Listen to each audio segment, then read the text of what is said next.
The House Select Committee investigating the January 6th Capitol attack just held its third public hearing, and this time the focus was on efforts to pressure former Vice President Mike Pence into overturning the 2020 election results. Let's bring in now a member of the House Select Committee on January 6th, Maryland, Congressman Jamie Raskin. Congressman, thank you for being here. Why was it so important for you all to try to make this connection between President Trump essentially knowing that what he was doing had no legal merit, that it was illegal? Why is it important to make that point? Well, we saw in the first hearing that President Trump knew that his big lie was indeed a big lie. He had lost the election. He hadn't won it. And we saw that the shakedown of his donors for more money was a big ripoff. And this was really a big joke, the idea that the vice president could unilaterally decide for himself and for the whole country who was going to be president. And we just showed the obvious that Donald Trump knew that there was no basis in law for this, and it was rejected, by everybody from the Department of Justice to his White House lawyers to what we saw yesterday, one of the most prominent conservative judges in the country, Judge Michael Luttig from the Fourth Circuit, who's a hero to the right, but he said that this was absolutely absurd and there was no basis for it. Congressman, the committee highlighted just how much danger Vice President Mike Pence was in that day, and to see it laid out the way it was shocking. I had chills actually hearing how it all went down and how close Vice President Pence may have been to imminent danger. What do you hope Americans take away from seeing that, from hearing that? Well, we almost lost it all on that day, and I was there, of course, and, we use words like insurrection and violence and coup. It was a very intimate, physical thing for the people who were there. I mean, we saw thousands of people chanting, "Hang Mike Pence, hang Mike Pence." They'd set up a noose and a gallows outside, and he came within 40 feet of the mob.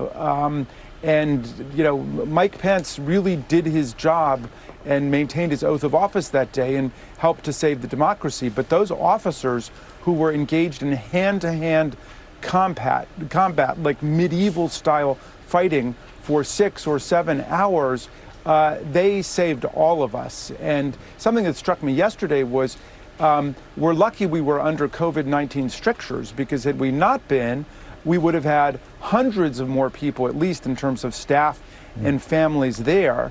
And we sort of lucked out that we were on a skeleton crew, and the officers were able to defend the members of the House and the Senate and the staff that were there that day. That's amazing to put it that way, with some perspective of what could have been.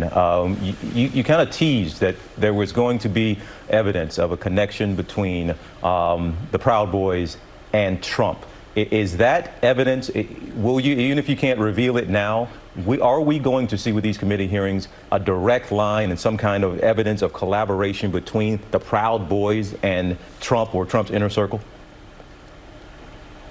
Yeah, you don't almost knock over the government of the United States and overthrow an election spontaneously or by accident. And we are going to be able to show multiple steps of planning and premeditated violence that took place, and we are going to show the involvement of different political forces around Donald Trump in these events. So definitely stay tuned if you're interested in how the insurrectionary mob violence smashed our windows, broke down our doors, wounded 150 of our officers, and then drove the Congress and the Vice President out of the Capitol.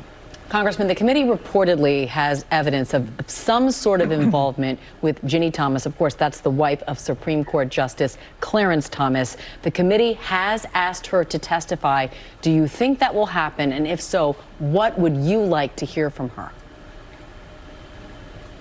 Well, statistically, if we've asked her to come in, it would be likely she'd come, because I think more than 95% of the people we've contacted have cooperated voluntarily with the committee. So I would hope and trust that that would happen. When we've talked to more than 1,000 people now, so there's lots of people who are helping us fill in the picture that day. So I, of course, would be eager to hear her truthful testimony along with all of the testimony that we've gotten from lots of different witnesses all across the spectrum and in different parts of the government and outside the government, too. All right, Maryland Congressman, a lot more to come. Jamie Raskin, thank you so much for your time today, Congressman. Well, hey there, GMA fans. Robin Roberts here. Thanks for checking out our YouTube channel. Lots of great stuff here. So go on, click the subscribe button right over here to get more of awesome videos and content from GMA every day, anytime. We thank you for watching, and we'll see you in the morning on GMA.